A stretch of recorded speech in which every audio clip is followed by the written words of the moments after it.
सीधे नाम की महिमा कौन कहे, उल्टा जपे वाल्मीकि भय ज्ञानी। राम से राम को नाम बड़ो, राम से राम को नाम बड़ो, जीत महिमा तेरही पाहन पानी। वाह वाह वाह वाह वाह। आज जिस उपलक्ष्य में कार्यक्रम हो रहा है हिंदी दिवस के उपलक्ष्य में, तो मैं चाहती हूँ कि हिंदी माँ के ऊपर 4 पंक्तियाँ पढ़ूँ। ताज़ा ताज़ा लिखी हैं तो मुझे याद नहीं है। ये कौन कहता है कि केवल हिंदुओं की हिंदी है? कौन कहता है कि केवल हिंदुओं की हिंदी है? ये तो माँ भारती के माथे की बिंदी है।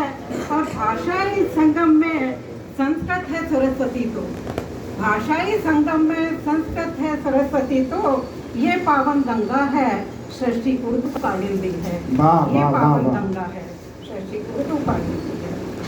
और आगे बढ़ते हैं।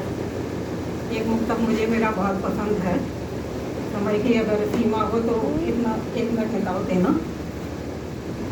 देश के नाम एक मुक्तक पढ़ती हूँ कि जहाँ आरक्षण वर्षों चलाए जाते हैं, जहाँ आरक्षण वर्षों चलाए जाते हैं, कुर्सी की खातिर सभी ललचाए जाते हैं। दुनिया में मेरा देश ही है ऐसा जहाँ जुगनू के वास्ते सूरज दबाए जाते हैं। वाह वाह वाह वाह। जुगनू के वास्ते सूरज दबाए जाते हैं।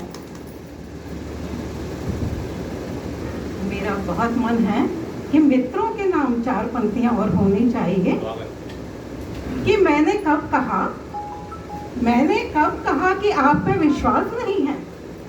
मैंने कब कहा कि आप पे विश्वास नहीं है, किंतु ये भी सत्य है कि आप मेरे साथ नहीं हैं। छोड़ देती हूँ सदैव छोटी छोटी बातों को, छोड़ देती हूँ सदैव छोटी छोटी बातों को। जरा सी बात पर झगड़ूं ये मिजाज नहीं है, जरा सी बात पर झगड़ूं ये मिजाज नहीं है। और हमारे आजाद भाई साहब ने बहुत अच्छा गीत गाया। क्योंकि मैं गायन नहीं कर पाती हूँ, ये मेरी कमी कहिए क्या। और मुझे पता है कि गायन में बहुत शक्ति होती है, जैसे दीपक राग, मेघ राग, तो वही हो जाता था। तो ऐसी मैंने एक शक्ति देखी।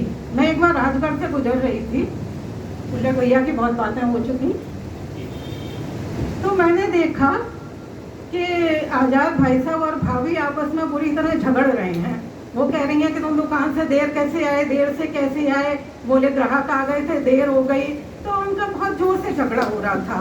पड़ोसन ने सुना तो पड़ोसन ने तुरंत गाना लगा दिया कि कोई जब तुम्हारा हृदय तोड़ दे, तरसता हुआ कोई जब छोड़ दे, तब तुम मेरे पास आना प्रिय, मेरा दर खुला है खुला ही रहेगा। और भाभी जी ने सुना और तुरंत झगड़ा बंद। तो संगीत में इतनी ताकत होती है। आगे बढ़ते हैं। स्वागत।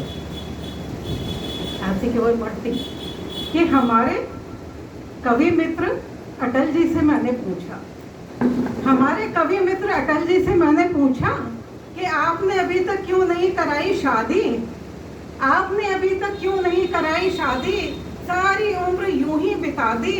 इस तरह से क्या आप अकेले ही रोक लेंगे इस देश की बढ़ती हुई आबादी? इस तरह से क्या आप अकेले ही रोक लेंगे इस देश की बढ़ती हुई आबादी? और ये सुनकर बोले, अटल जी बोले कि मैं भला इस उम्र में विवाह का बोझ कैसे ढो सकता हूँ, किसी एक का कैसे हो सकता हूँ। मैं तो सबका समान भाग हूँ, हर एक नव वधू का सुहाग हूँ। क्योंकि जब होती है किसी कन्या की शादी, जब होती है किसी कन्या की शादी, तो उसके रिश्तेदार, माँ बाप, दादा और दादी आशीर्वाद देकर कहते हैं कि तेरा दाम्पत्य जीवन सफल रहे, जा तेरा सुहाग अटल रहे। वाह वाह वाह वाह वाह वाह। विज्ञापनों का दौर है, हर चीज के विज्ञापन होते हैं, छोटी बड़ी हर चीज के। हम लोग भी विज्ञापन करते हैं। मैंने कवियों के वॉल पे अक्सर देखा हुआ है फेसबुक में कि संयोजन संचालन कवि सम्मेलन के लिए संपर्क करें, फोन नंबर फलां फलां, तो सभी लोग विज्ञापन करते हैं। तो एक विज्ञापन की ओर आपसे दृष्टि आपकी डालती हूँ। स्वागत।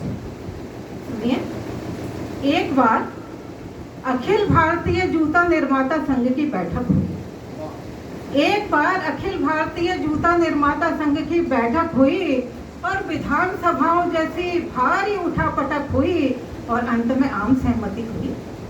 अंत में आम सहमति हुई कि हम अपने प्रोडक्ट का विज्ञापन नहीं निकलवाएंगे, हम अपने प्रोडक्ट का विज्ञापन नहीं निकलवाएंगे और महंगे विज्ञापनों पर व्यर्थ का पैसा नहीं बहाएंगे, क्योंकि जब संसद और विधानसभाओं में माननीय गण एक दूसरे के ऊपर जूता चलाएंगे तो उनके विज्ञापन अपने आप ही आ जाएंगे। वाह वाह वाह वाह वाह।